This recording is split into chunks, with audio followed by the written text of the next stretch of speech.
The pain and costs of Alzheimer's disease, tonight on Call. Funding for On Call television is provided in part by Avera is a proud sponsor of On Call on South Dakota Public Broadcasting. LARSON Manufacturing is proud to support On Call television as it continues to open doors for important medical information. And by the South Dakota Foundation for Medical Care, the Medicare Quality Improvement Organization for South Dakota. Additional funding is provided by Dakota Care, the Brookings Health System, Dr. Mark Bubach with Dakota Allergy and Asthma, Dakota Dermatology, Aberdeen Asthma and Allergy, the Orthopedic Institute, and Swiftel Communications. Closed captioning for On Call is provided by the generous support of Avera, the Brookings Health System, and Fishback Financial Corporation.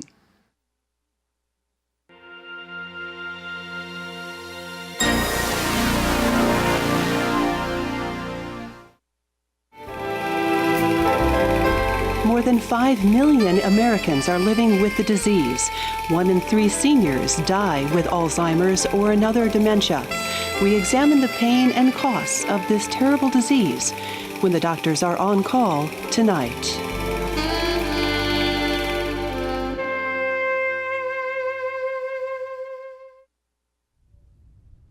Hello and welcome to On Call Television. Over 5 million Americans have Alzheimer's disease, and 19,000 of these are from South Dakota. But the number affected by this slowly progressive memory loss condition is many more when you count the caregivers that have the all-encompassing responsibility to support that loved one. A German doctor, Alois Alzheimer, first described a woman with the condition we now call Alzheimer's disease in 1906, and since then we have come to understand that this memory loss condition can occur in the old and the young, but mostly in the older people. Alzheimer's research is finally receiving more appropriate support and funding. We need to know better why it happens, what we can do to prevent it, how to recognize it, and how to best treat it when it happens. In this world of misinformation and marketing, those who have reached retirement age get garbage bags of mail promoting this supplement or that pill to prevent or treat Alzheimer's. And yet, are any of these supplements of any value? And what is the present truth about prescription medicines, brain stimulant devices, new genetic testings, and new protein tests? To help us with such questions, we have a remarkable panel of experts this evening. First and foremost, we have Ellen McVay, a retired social worker and a person coping with the diagnosis of Alzheimer's. With her is her husband, Dr. Mike McVay, a retired cardiologist. When they called and asked if they could help with an episode of On Call in order to highlight important issues about this condition, we jumped at that chance. It's a great honor to have them on our show to share with you their personal stories and their insights into living with this diagnosis and life-changing process together. This is truly a courageous effort by both of them to be here in front of you, and we should all be very grateful. Ellen is the new face of Alzheimer's, leading a productive life with her family while fighting to make a difference for others and doing so in a dignified and positive manner. Also here to help us and support us in this endeavor is our good friend Jane Aspaas, a registered nurse and the program director and care consultant for the Alzheimer's Association of South Dakota. Welcome to our show. Thank you. So Ellen, this was your idea. We're glad that you had it, and thank you for bringing it up. You're from where? Tell us a little bit about yourself. Well, I'm originally from Kentucky, and I met Michael and fell in love with him, and he told me that he was from the West, from South Dakota, And I was like, I don't even know anybody in South Dakota. Of course, that was a long time ago. And so that's where my home is now. And you're living in Yankton. I'm living in Yankton. Mm-hmm. Right, and Mike, you're a cardiologist. Are you practicing cardiology anymore? Not anymore, although we're about the same age, Rick. I retired a few years ago, and as things work out, at my retirement, it was just shortly after that Ellen received her diagnosis. So I've been able to be there for her and be her caregiver. If I had been working full time, that would have been much more difficult. So, and what is it that brought you to put yourself on the line here? This was a difficult thing to do. I mean, people are generally, human beings are a kind of cover-up deal, and this was an opportunity for you to stand out with this. Why would you do such a thing? Ellen? Well, there was a while after the diagnosis, I was crying a lot, and at some point, the strong woman within me kind of stood up and said, there's got to be more than just Ellen McVay who's ever had Alzheimer's. And that's where I thought, I asked my husband, how can we connect with other people who have the same similar problems, with the Alzheimer's? Well, I mean, you think about it, there are some things that you can share with us that is going to be very helpful to the people in the audience, those who may have a family member or may have Alzheimer's or will have Alzheimer's and haven't realized that. So there's some important questions that we need to talk about tonight, and I hope we can bring that conversation around. And I want foremost for you to tell us the things that you think are most important to share for people to understand when they're walking in your shoes.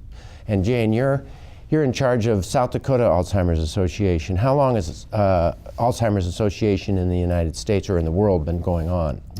The Alzheimer's Association was started in 1980 by a guy who was concerned about caregivers and wondering what they were going to do to help each other. So he went to the government, actually, and said, I think it was the Institute on Aging, and said, what can we do to help caregivers? And they supported his questions and said, we should form the Alzheimer's Association. So that was in 1980, and since then we've been going strong.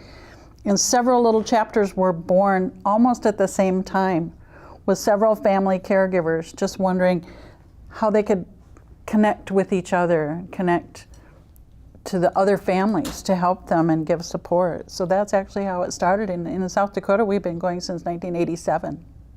So, and then the support that is provided really was started for the support caregivers. Yes. But it also rubs off on the person with the diagnosis too. I mean, that's Absolutely. The major thing. What are we doing in South Dakota? Tell me a little bit about the activities that are. Well, the Alzheimer's Association in South Dakota is very active. We have a small staff and a small budget and a very big mission and a very big state with over 19,000 people diagnosed with Alzheimer's and over 35,000 caregivers. There's a lot to do.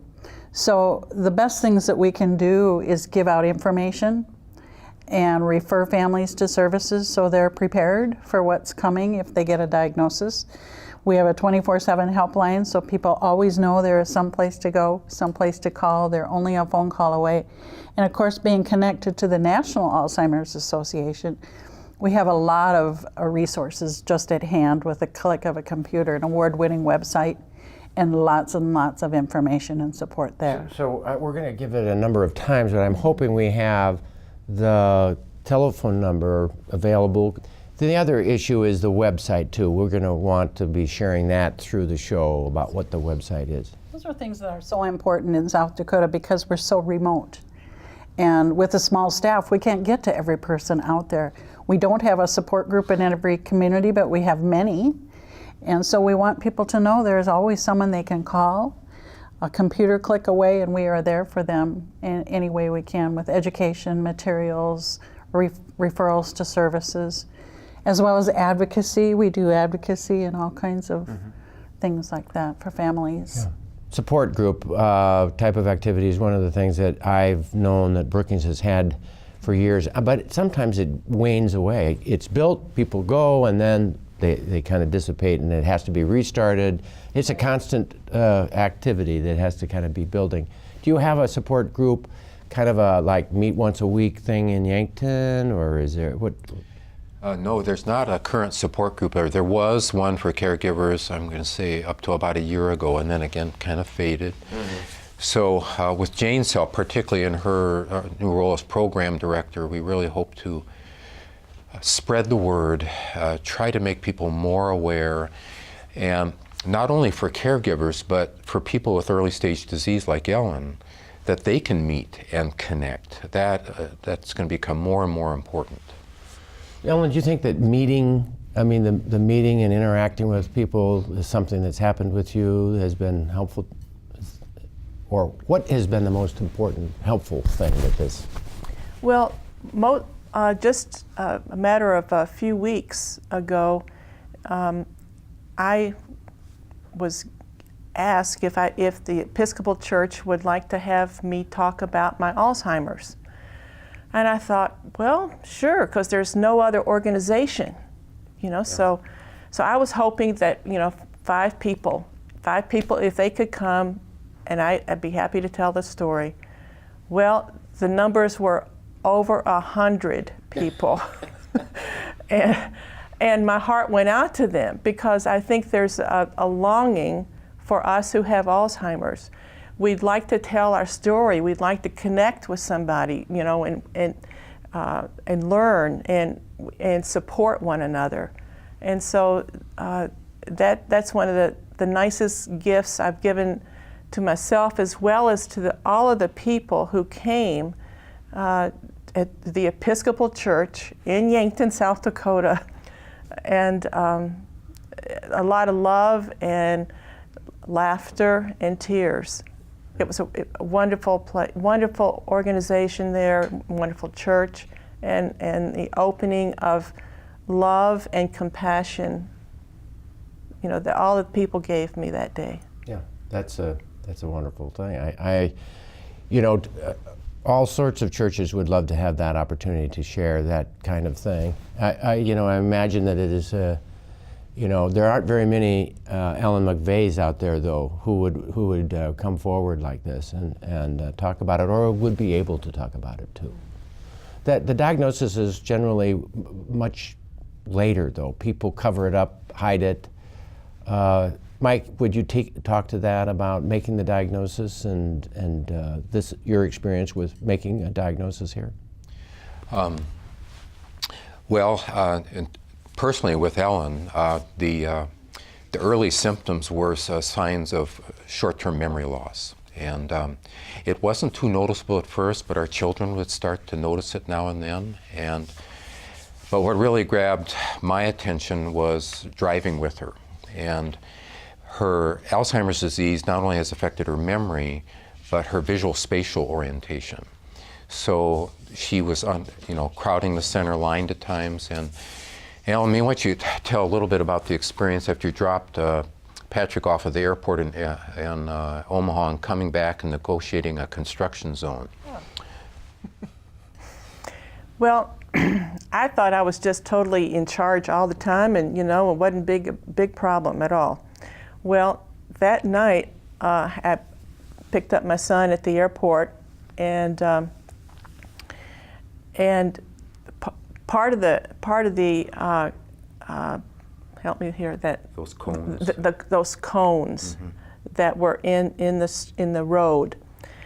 And so I got confused about the cones, and I kind of felt like there was something wrong. I couldn't quite find where I was, we couldn't go. I thought I was going on this way, but that area was locked down, and so you had to go around this way, and that's where I lost my sense of where am I going, and it's dark, And so it brought some tears to me.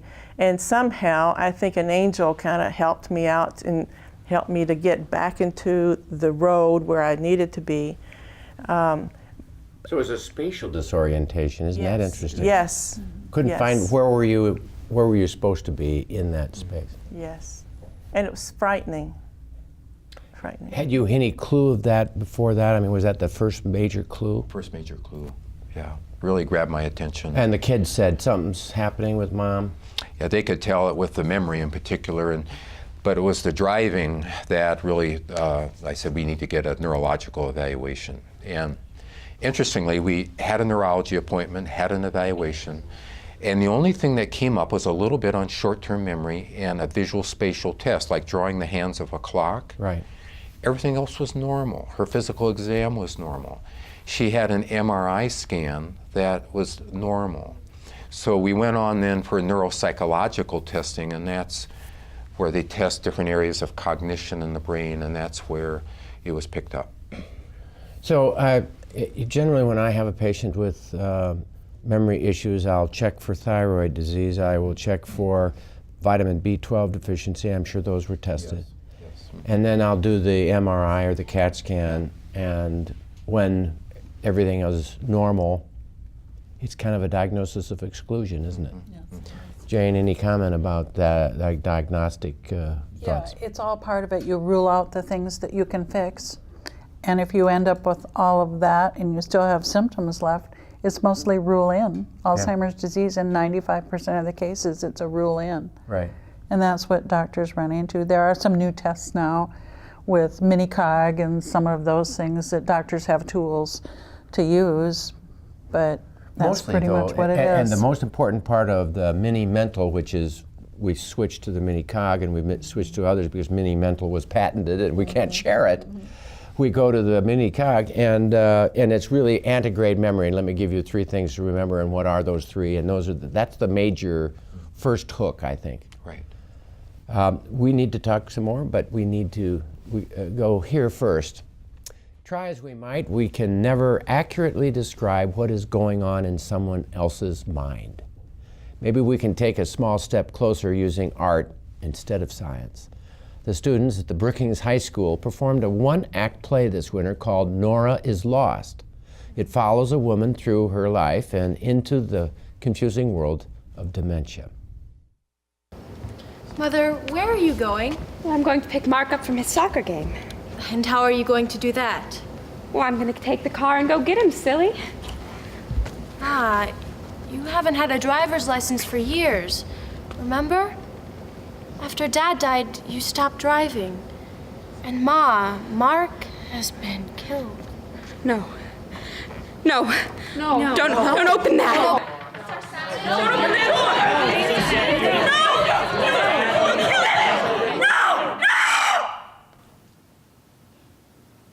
I first read the script and I loved it immediately. Like it has a lot going on because there are issues with war, with family, with disease, obviously, and I found it very appealing, if a little bit confusing, because you can imagine on paper it's a bit difficult to understand all the gaps in time, although that's kind of the point. Well, I definitely think the biggest thing that stands out is just how much this disease ends up taking away from her. Because we see this bright, beautiful young mother, and then at the end you see this lost and broken woman, and it's heartbreaking, really, to see what she goes through. I think this makes it easier to understand in a sense, because that's kind of what art does, and it gives people are able to empathize with these characters. They see their entire lives through the eyes of Nora and her family, and so they understand who she was and who she is, and the process that Alzheimer's puts people through. I had a grandmother who developed Alzheimer's, but that was before I was born, so I never really got to know her. But there are lots of stories in my family of, it starts out with, funny incidents and, things, them forgetting where they put things and, things that make good anecdotes, and then it eventually gets harder and harder to deal with, and then the stories stop being told. But I think it definitely gave me a perspective on just how much it impacts the people around them, as well, because we see all of her family members, struggling with this. The idea of losing not only them in the present time, but starting to, like, all the memories of them in the past and the stories that, compose what you think of yourself, starting to slip away, and just the confusion that goes along with that. And so I tried to think a lot about what mattered to me and what it would mean to lose that. But I think just the noise inside of your head is something that it's hard to imagine until you've experienced it. Not only do they, forget things and remember things incorrectly, but they also relive moments and are stuck in the past. And that gave me a new understanding of what it must be like to live with that.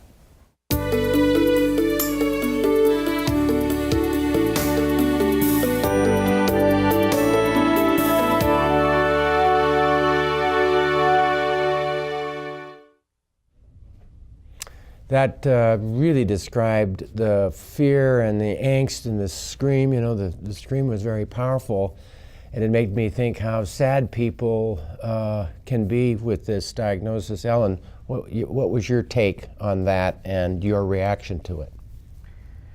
Well, with the diagnosis, I did not want to give up my driving, but I ended up knowing that I needed to stop driving. And I cried and cried because I just felt like driving was just secondhand. I could only breathe with my car. And at some point, the spirit within me just popped up and said, you can still love life, it's just gonna be a different way. And it helped me. I almost pulled back and thought, was that an angel talking to me about this? Because it changed my life at some unique moment on a Monday morning. It came to me that it's time for me to stop driving. And it brought happiness, and I started being able to eat again. Because without my car, you would think I was starving to death, and I almost, I couldn't do it very well without my car. And so that totally opened up to smarter thinking about this. Yeah, go ahead. I would just say your daily motto is I choose to be happy. Yes. Mm-hmm. Yeah, you can still love life. It's just, you live life, it's just going to be different. I think that happens with many kinds of diagnoses. It's not just this one, but I mean people who have colostomies or who've had a heart attack or who have lost a limb, or the disabilities that we as humans many times have. It can take you down and be done with it, or you can still live life. Mm-hmm. That's a huge thing. Jane, any comment? Ellen is a great example of how you can live with Alzheimer's. What we say is you can still live with Alzheimer's, you can still love with Alzheimer's, and you can still laugh. And she's a great example of that to other people. She does that with dignity and grace and with all the attitude in the world to have a good quality of life, and that can still happen. Yeah. Yes. So your daily motto, I can choose, where did you get that? Some brilliant moment I had in my brain. It just popped up, and I think we all have sometimes these pop up, oh yeah, I get it now. Well, that was that moment. And I knew it was time for me to be happy. I had to let go of, I always wanted it this way. Well, I can't have it that way. So I choose to be happy. And I think we all have, many people choose not to be happy. So that's, what a wonderful lesson. My guess would be no matter what happens, and no matter what had happened in your life, if there's any other path that could have happened, though, you're one of those people who make the best of things. And that, you know, you're the glass is half full kind of person. And I think there you have it. Mike? That's true, very much so. And Ellen, all throughout her life, has been a helper. And through her counseling practice when she was working as a social worker, and she was a spiritual director for many years. And so when Jane approached us, would she like to be on this national committee for what's called early stage Alzheimer's disease, this is an opportunity for her to really reach out nationally and help people. And so that's, I think, another reason she'll have an opportunity to help. So let's talk about if you have, if you're out there thinking, could I have it, or could my spouse be having this, or could my parent be having this? What's the next step? Well, there's several. One would be you could just get online and go to the National Alzheimer's website, which is www.alz.org. alz.org. Mm-hmm. And on there they have 10 symptoms that may suggest you have Alzheimer's disease. So that's a beginning education. I would say if there's certainly continuing concern, to seek out medical help from your local physician, and if there a referral needs to be done, that can be done as well. You can call the South Dakota Alzheimer's Association and also talk to professional staff there and get some guidance. We always recommend that they start with their family primary care physician first, because that's the doctor who knows them the best. Yep. And can rule out some of the things that could be causing the same symptoms but isn't Alzheimer's. And what we see is sometimes people think it's Alzheimer's and just don't go to their doctor. Right. So we want them to see if there are any changes, and what we're looking for is change. Right. If something has changed, then that's the time to talk to your family doctor about it. There are other diagnoses, different kinds of infections, different kinds of tumors, bleeds, and a variety of different things that need to be considered if there's a memory issue happening. And they can, sometimes we have a true armamentarium to try to help those people. So I think it's an important thing to go to your primary care. Good for you. That's it. I like that. Not the cardiologist or the neurologist first off. Go to your primary care provider, whoever that might be, and express those concerns and see what happens. And of course, make sure that a B12 and a thyroid test is done, because those are missed, and that an MRI or CAT scan should be done, I do believe. But you know what? When you get it, get a copy of it in your pocket, and don't repeat it 4 or 10 times. I mean, you can get one's enough per year or two. You know what I mean? You don't need to overdo it and overdo it and overdo it. And if you think a family member has it, it's always good to talk to that physician first, so the physician gets the whole picture, even from the caregivers. Because in those 15, 20 minutes in the doctor's office, you may not get the whole picture of what the caregiver sees. Well, so that's a huge component of it too. So so happy you said that. So my patient comes into my office, and the patient presents themselves perfect, no problem, I'm okay. And then a week later, the wife calls and says, "You idiot, you missed why didn't you ask him this? Why, you weren't making the right diagnostic tools." Well, I didn't get the story.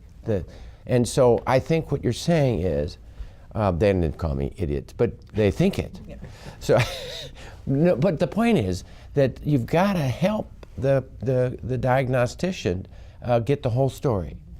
And I know a million times I've had to call, well, you're going to be talking to my mother this afternoon, and here's what you have to know that you won't hear from her. And don't tell her I said this. Well, I hear that all the time. And that's an important thing.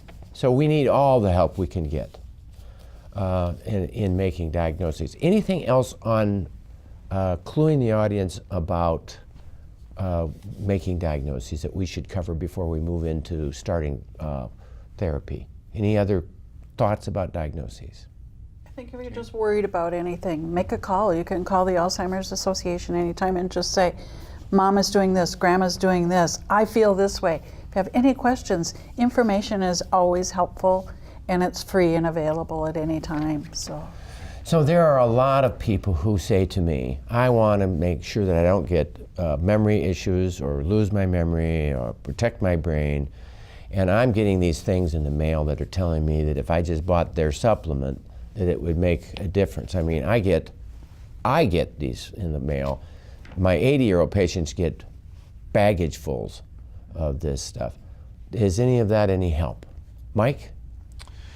Well, we've had personal experience with that. When Ellen shared her diagnosis in Yankton, we had many, many people come to us and with condolences and were kind, but also people calling and say, I'd like to have you try this, or have you tried this, I'm selling this or this. And of course, I can understand that. I mean, when there's not a cure for a diagnosis, I mean, I saw it when I was practicing as a physician, but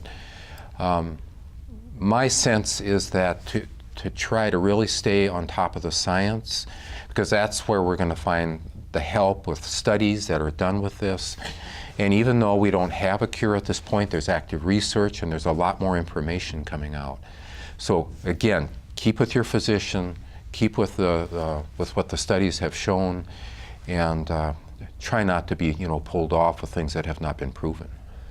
Well, there are two major prescription medicines, two groups of medicines that are used for memory, which have been helpful. The classic, tell me about the classic meds. Well, Ellen is on Aricept, and then the other one is Namenda.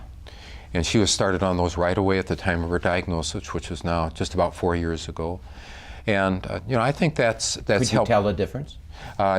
Well, I could tell, I think over about 6 to 8 months, yes, memory was a little brighter and a little more crisp. That's right.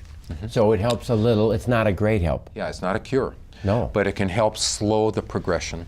And what these meds do is they kind of stabilize the chemistry in the brain for a period of time.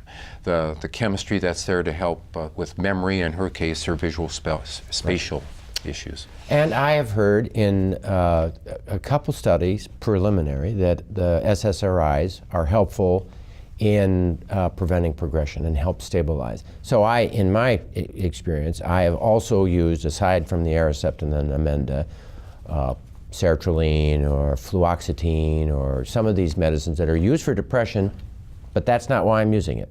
I'm using it for to help stabilize, and my sense is it's early. There's some criticism, but those might be considered. Have you heard that?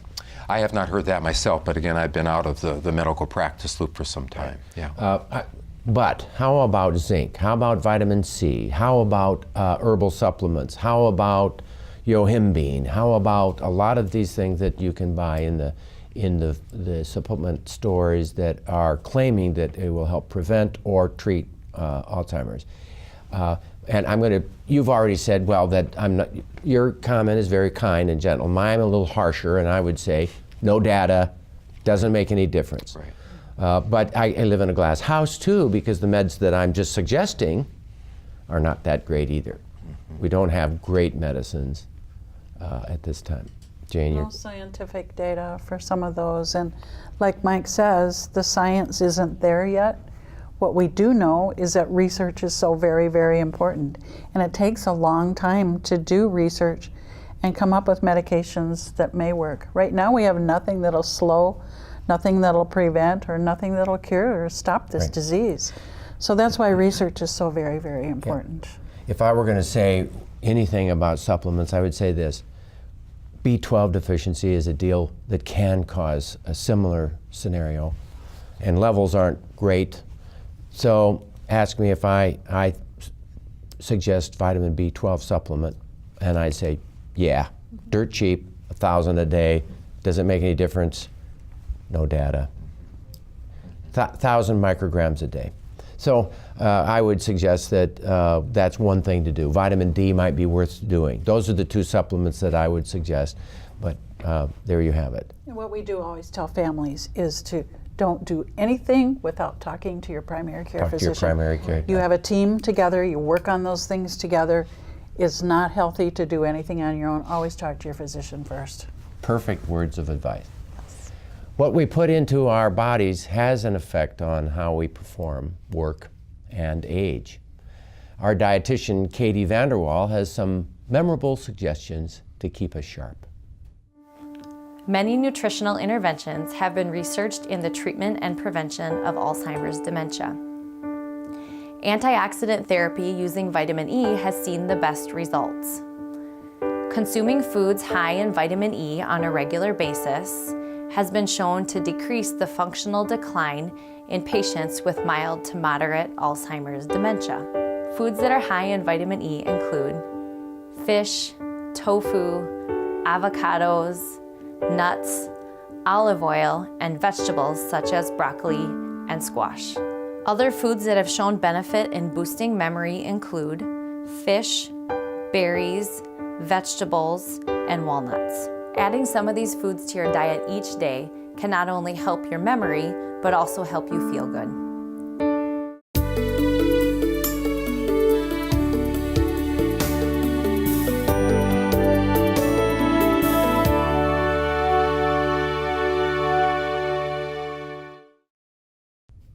I've heard that my whole life, that fish is memory food, and I've also learned that the supplements aren't so important as the right food.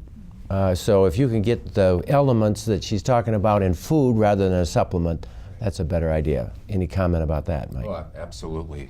Diet is so important, and we try to follow a lot of that, just what she mentioned, as much as we can. Berries, walnuts, fish as much as we can, and try to follow it. Yeah, Ellen, any comments about food? Well, sometimes I want a brownie. And so we do that, Yeah. okay? Periodically, we'll have that brownie or the chocolate chip cookies. And so I think it's nice to we know, we want our bodies to be really healthy, but sometimes we just need a little something sweet, something sweet. And it's a little thing, and so it makes us smile. Another thing we do that really seems to help her a lot is exercise. And because when she wakes up in the morning, the brain's a little sluggish, and she's aware of that. But we have breakfast, we wait a little bit, and then we go to the gym, or we'll walk outside, or we'll swim. And she can just feel her brain getting more clear as she's doing that. So we really try to bring that in every day if we can. Boy, you couldn't have said a better thing for me. I mean, my sense is that exercise is the key to overall health. We're way too pill-oriented, and if there was a take-home message that I would like our audience to take home, is that particular clue is probably the most important lesson, and probably the most important part of what you can do to help stave off this condition. Yes. Very good. Exactly right. Exercise your body. What we've found is what's good for the heart is good for the brain. So you exercise your body, exercise your brain, keep active, keep connected, keep engaged, challenge your brain a little bit every day, and you'll do better. People with Alzheimer's do better with it. There is a condition called pseudodementia of depression. It's a whole number of people out there used to say, this was the big thing, by the way, in the 80s, that depression would present like Alzheimer's disease, but it was really depression. And I don't sense that you're a depressed person or ever have been, although this was an upsetting and depressing bit of information. Well, I can certainly cry, but I don't really get depressed. And I'm glad. I cry all the darn time. I don't know, and I get it more often as I get older, maybe. well, we can talk about that later. Okay. Okay. All right. It's just these, if I didn't have those darn greeting card commercials, I'd be okay. Just kidding. Yeah. But my sense is that when we can have emotions, that's a good thing. Mm-hmm. But getting depressed is another thing. But there is a condition of depression that brings a person right to a standstill. And so that again brings the idea of people going to their doctor. Absolutely. How about depression in the caregivers, Mike? Well, I think depression and burnout can certainly be a factor when people are providing full-time care and that's not been what they were trained to do or what they expected in life. And fortunately, I think, Ellen and I have a really pretty good balance right now, but it's been a learning process for me too. And in particular, as a caregiver, there's a fine line. We were just talking about it on the way up here. Of if I do too much for her, she'll tell me about it. Yeah. She'll say, I don't need for you to do that. And so I've had to kind of learn that. There's nuances. Learning as a physician where I've learned to help people. This is something I can't fix, but I can help her. And I don't always have to be her fixer-upper. She can do a lot of things herself. So it takes a conversation every day to do that. So, it's interesting. I'd love to hear this. You have the most calming voice. You talk about people have, and you have a calming voice that has that Kentucky accent too. But you have this calming voice, and you were on this television show, I think 10 years ago or 8 years ago anyway, and we were doing spirituality, because that was one of the things that you went into your in your fellowship. You did a spirituality fellowship. Mm-hmm. Well, that lends the question about spirituality and helping you through this. Yes. The two of you, talk to me about spirituality and how that might be helpful in struggling with this. Let's start. You start, Mike. Well, I think the spirituality is also been affected by being a physician for a number of years, because in that role you see how people get sick and you see how they cope and their struggles. And so for me, my own personal spirituality and faith, the way it helps me is it's more of a contemplative spirituality, and to see, try to stay in the present moment, not get too far ahead of myself with worries. I have very much a sense of a divine presence that's with us both, and I especially see it with Ellen. And I have just have my own meditative prayer practice that helps me stay centered. And it helps me go much deeper, to look deeply into the suffering that Ellen has, and to be able to live with it better. So that just is kind of a touch about how I've, it's helping really. I think the spiritual walk is when you come up against something that there's no cure, that is something that I think for most of us, we turn to it and rely on it. Yeah. Ellen? I had an older brother, George. He was a doctor. And my dad in Kentucky, and he said, he asked George if he could teach me to drive a car. And so that my brother George taught me how to drive. And he would say, put your foot on the pedal, or let's slow down, sis. And so he was really a wonderful, loving person. And he died from a heart disease. But he's the one that taught me how to drive. And I will never forget an experience at the National The Minnesota Alzheimer's. That was, probably a year ago. Mm-hmm. And at break time, there's a lot of people, like maybe 1,000 people there. And at break time, women rush to the bathroom. And I was one of them. And we're waiting for stalls. And and so we had just come out of a conference, and all the women are gathering and all the men are gathering over there. But I'm sitting, sorry, this is really earthy, okay? Yeah, it's okay. An earthy moment. Well. So I'm in my, sitting in my bathroom stall there, and I clearly heard my brother my deceased brother said to me, "Sis, it's time to stop driving your car." And it was such a bold experience.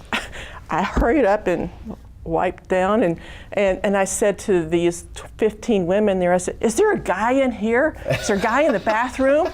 And they all looked at me and said, "No, honey, there's all this is just women." I said, "Well, didn't you hear him say that?" And they said, "No." And then I could just see people moving away, looking at me. But it was one of those spiritual surprise moments for me, which affirmed, let go of having to give up my car. Well, you know, there are spiritual moments. They happen in any weird times in our lives, do they not? And that's an interesting story. I think about spiritual moments of mine too. I guess recently the thing that's been most spiritual to me is we have a hospice singing group, and we sing for people who are in need. They may be in hospice, but they may not be in hospice. It's not a hospice singing. We call ourselves a Hopeful Spirit Chorale. And when I'm singing or when I'm hearing music, it does something different to me. It puts me in a different realm.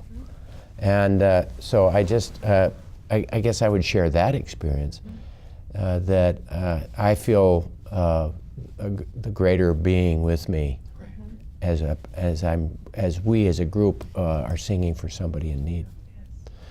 Well, I think spirituality is part of all of this, and of course, life is tough. It's hard to get through it. We need all the help we can get. Jane, do you have any comments? Whatever higher power that people can draw on to give them support and strength, we encourage that. And I loved what you said about music. There is something magical about music, and there's been some research about music in nursing homes. I've done it as I've worked in my own work as a nurse, seeing what music does with people with Alzheimer's. It can be very soothing, it can be an activity, it can be calming, it can be whatever they need it to be. And sometimes music is just magical. We love it. There was a story, there was a YouTube picture of a woman who had been without a word for 3 years. Maybe you've seen this. And the person who was interacting with her, she was a very elderly person in a nursing home, and was sitting there, and the person who was doing this, I didn't know whether it was aggressive or what it was, but she kept singing, and the person came out of it and sang with her, and hadn't sung in years. And I had a similar patient who had been without words for about a year, and the husband was distressed, and he said, "What can we do?" And we tried Namenda. I added Aricept and Namenda. I mean, we had tried them before, we stopped them, and he said, "Can we try them again?" And when she came out of this into a point where she could sing. It was just an amazing story. Hardest time in all of this, difficult time. Ellen?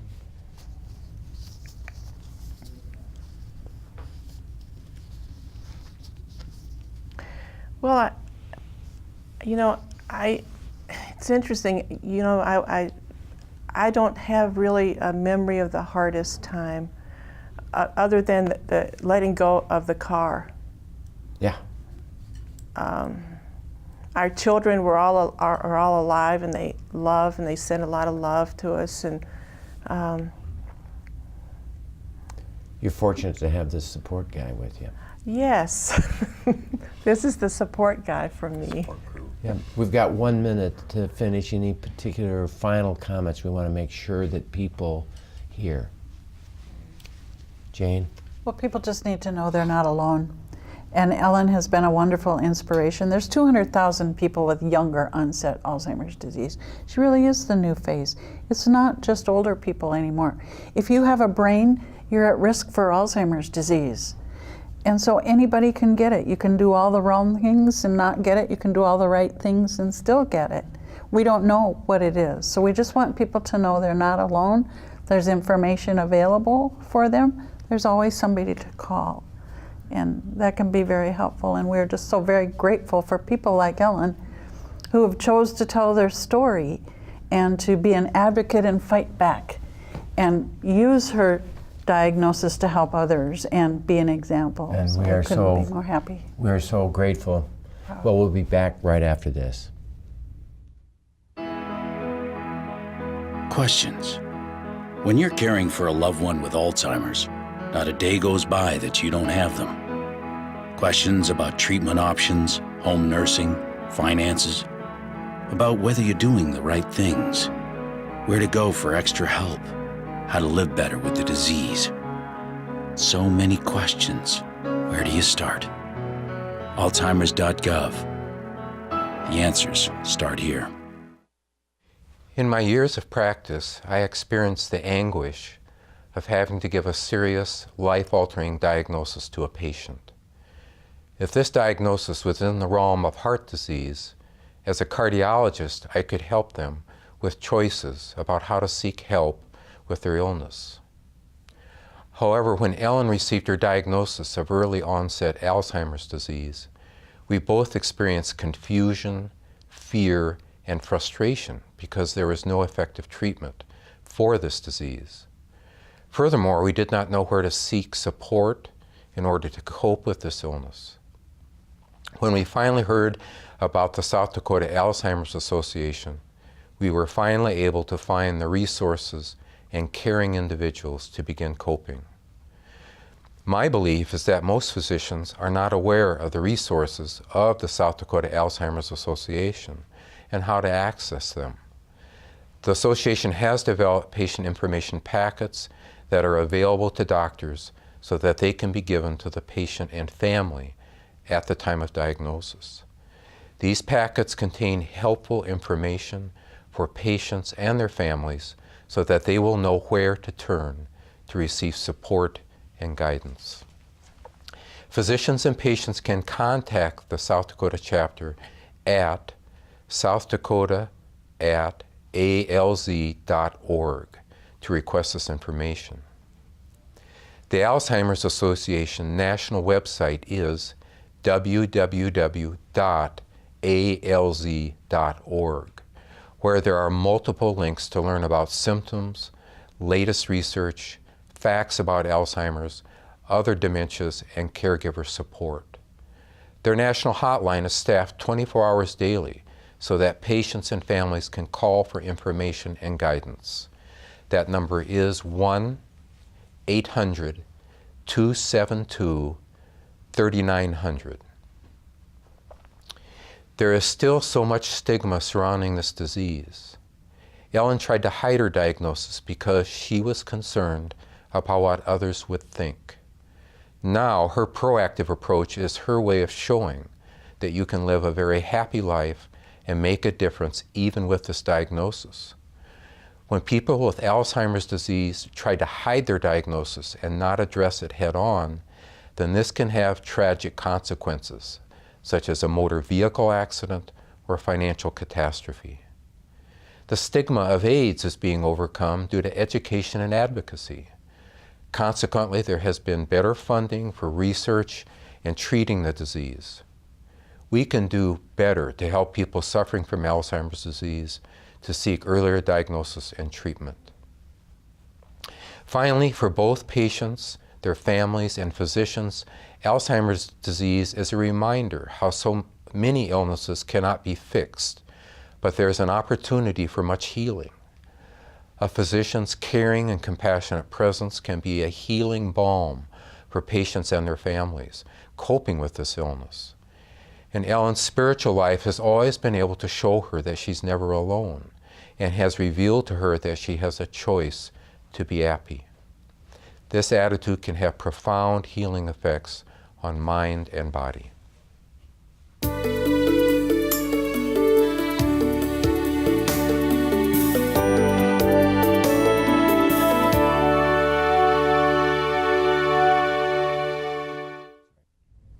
This brings us to the end of our show this evening. I sincerely thank our guests, Jane Aspaas, Dr. Mike McVay, and Ellen McVay, for joining us this evening and sharing with us their knowledge and experience with Alzheimer's disease. Artist Vincent van Gogh observed, as we advance in life, it becomes more and more difficult, but in fighting the difficulties of the innermost strength of the heart is developed. Until next time, stay healthy out there, people. Thank you.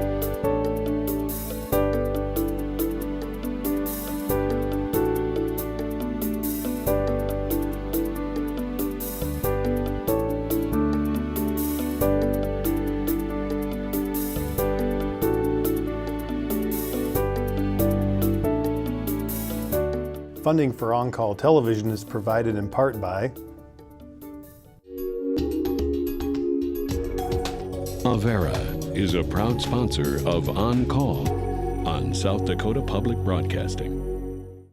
LARSON Manufacturing is proud to support On-Call Television as it continues to open doors for important medical information. and by the South Dakota Foundation for Medical Care, the Medicare Quality Improvement Organization for South Dakota. Additional funding is provided by Dakota Care, Brookings Health System, Dakota Allergy and Asthma, Dakota Dermatology, Aberdeen Asthma and Allergy, the Orthopedic Institute, and Swiftel Communications. Closed captioning for On Call is provided by the generous support of Avera, Brookings Health System, and Fishback Financial Corporation.